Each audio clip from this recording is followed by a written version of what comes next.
Hey everyone, welcome back. The automotive world is buzzing, isn't it? It seems like every day there's a new electric vehicle announcement, a new technological breakthrough. It's incredible. Yeah, and while it's exciting, it can also be a bit overwhelming trying to keep up with it all. Yeah, definitely. So that's what we're here for today. You sent us a bunch of articles about a company that's making some seriously bold moves in the electric vehicle space, and we're going to break it all down for you. Yeah, I'm excited to dig into this one. Me too. So we're talking about BYD, a Chinese company that's quickly becoming a major player in the EV market.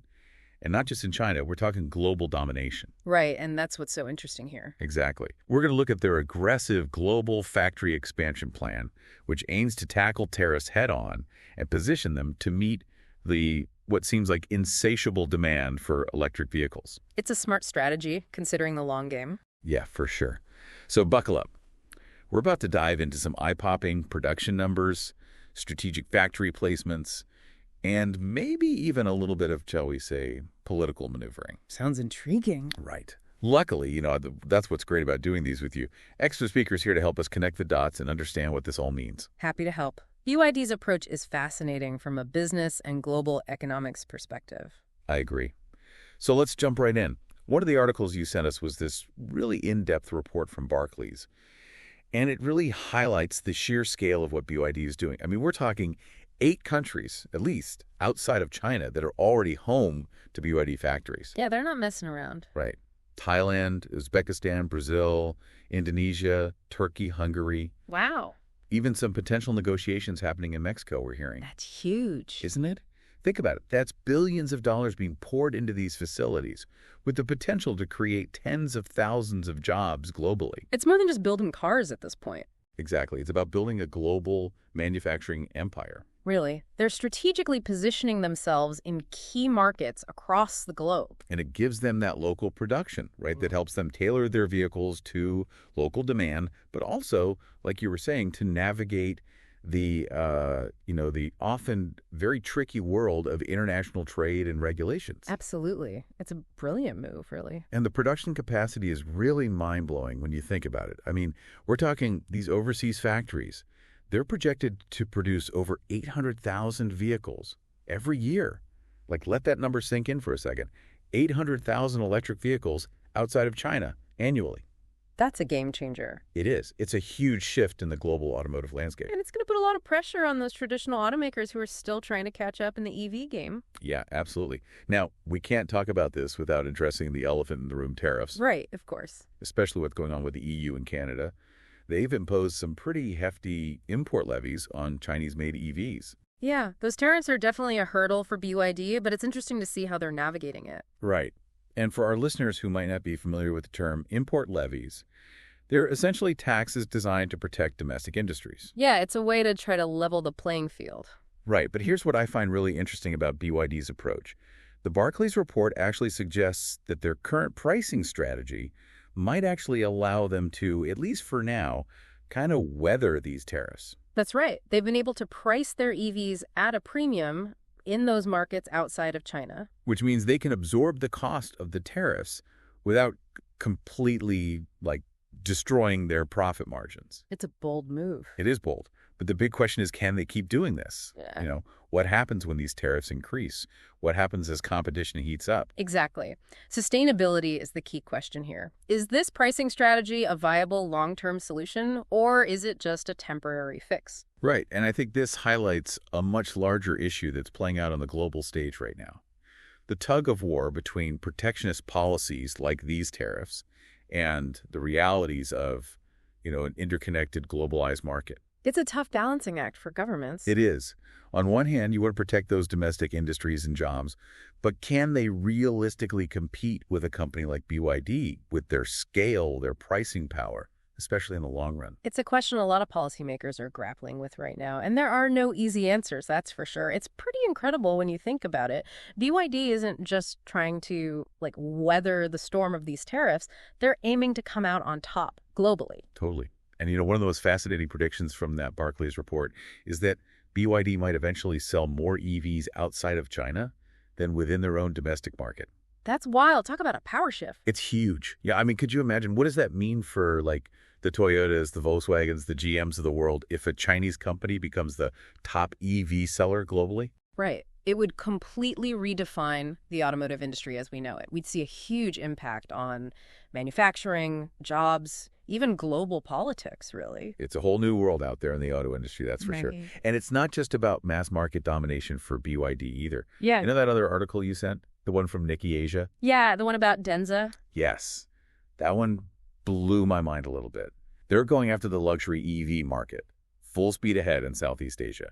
The Denza brand is a really interesting play. BYD's not content with just being the affordable option. They want a piece of that high-end market share. Totally. They're going head-to-head with some seriously established luxury brands. I mean, the Denza D9, their flagship MPV, that's going up against the Toyota Alphard. Wow. Right. And get this.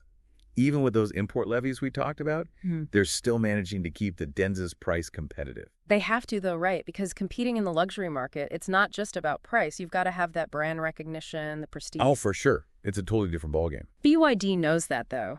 And they're willing to spend big to make Denza a name that people associate with luxury. It's going to be interesting to see if they can pull it off. It will. They're launching in Singapore, Cambodia, and they've got plans to expand into Thailand, Malaysia, Indonesia. I mean, these are markets with some of the most discerning consumers out there. For sure. Those buyers know what they want, and they're used to a certain standard. Exactly. And remember how we were talking about BYD's global production strategy? Well, they're planning to manufacture Denza vehicles outside of China, too, which will definitely help them navigate those tariffs and keep those prices competitive. Smart move. But breaking into established luxury markets, that takes time. Oh, yeah. It takes more than just money, even with as much as BYD has. They're going to need to build that reputation. Absolutely. And their ambitions for the luxury market, they're not limited to Asia either. We haven't even talked about that Reuters article you sent about Germany. Oh, right. Germany. Now that's a power move. Talk about entering the lion's den. Right. Germany is like the heart of the automotive world.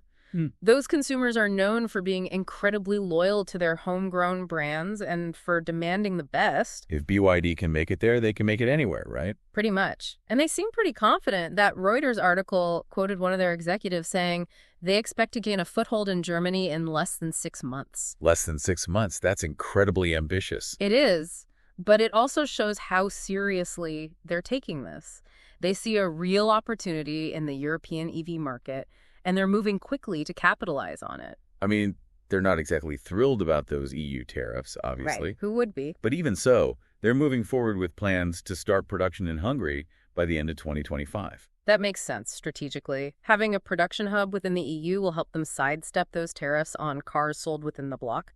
Plus, Hungary has been really open to foreign investment in the auto industry, so it's a good environment for BYD to set up shop. It is. And then when you look at their projected pricing for Germany, that $25,000 to $30,000 range, Yeah, that's very competitive. that puts them right in the sweet spot for a lot of European buyers, even with those, highly sought-after German brands competing in the same space. That's the thing about BYD. They have the scale and the lower production costs that allow them to undercut the competition on price while still, maintaining those healthy profit margins. It seems like they're playing the long game here. They're willing to take smaller margins initially to gain market share and establish themselves as a major player. Exactly. It's a classic strategy, and it often pays off. They're not just thinking about the next quarter. They're thinking years, even decades ahead. They're playing chess while everyone else is playing checkers. Exactly. They're anticipating those future trends, trying to position themselves as like the dominant force in the EV space for years to come. It's like they have this master plan, and they're executing it flawlessly so far. Right. But every good chess player knows that even the best-laid plans can encounter unexpected obstacles. Okay, so what are the potential roadblocks they might face? What could throw a wrench in the works for BYD? Well, one of the biggest challenges, I think, especially in those more established markets like Germany, is brand perception. Yeah, you're right. It's one thing to sell a lot of EVs in emerging markets, but cracking into those premium segments, those brand-loyal consumers. Convincing those German drivers to ditch their beloved BMWs and Mercedes for a BYD. Exactly. That's no easy feat. They're up against decades of heritage, a deeply ingrained perception of quality, and honestly, just national pride. So how do they overcome that? I mean, it's not like they can just buy a legacy overnight. Right. It's going to take a lot more than just competitive pricing, that's for sure. They're going to need a really smart marketing strategy, one that builds trust, that positions them not just as the affordable alternative. But as the desirable alternative. Exactly. They need to create that aspirational pull, maybe even tap into those like eco-conscious consumers who want to be seen driving something different, something forward-thinking. Okay, so brand perception is huge, but are there other potential roadblocks they need to be ready for? Absolutely. Navigating the regulatory landscape is going to be crucial. Every market has its own set of rules, safety standards, emissions requirements. Right. It's not a one-size-fits-all situation. No, not at all. BYD is going to have to be adaptable, maybe even tailor their vehicles and their whole approach to meet those specific requirements in each region. That's a lot to juggle. Oh, for sure. And then there's the competition. The traditional automakers, they're not just going to sit back and watch BYD take over. Definitely not. They've all been investing heavily in their own EV lineups. Exactly. The EV market is only getting more crowded, more competitive, and BYD can't just rest on their laurels.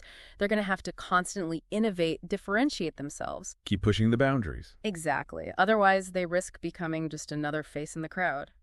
So, if we take a step back and look at everything we've discussed today, what's the key takeaway for our listeners? I think the biggest takeaway is that BYD is a serious contender in the global EV market. They have a clear vision, they're not afraid to be bold, and they're backing it all up with massive investments. They're not messing around. Not at all. Now, whether they can overcome these challenges and actually achieve those really ambitious goals, that remains to be seen. It's a fascinating story, and it's still unfolding.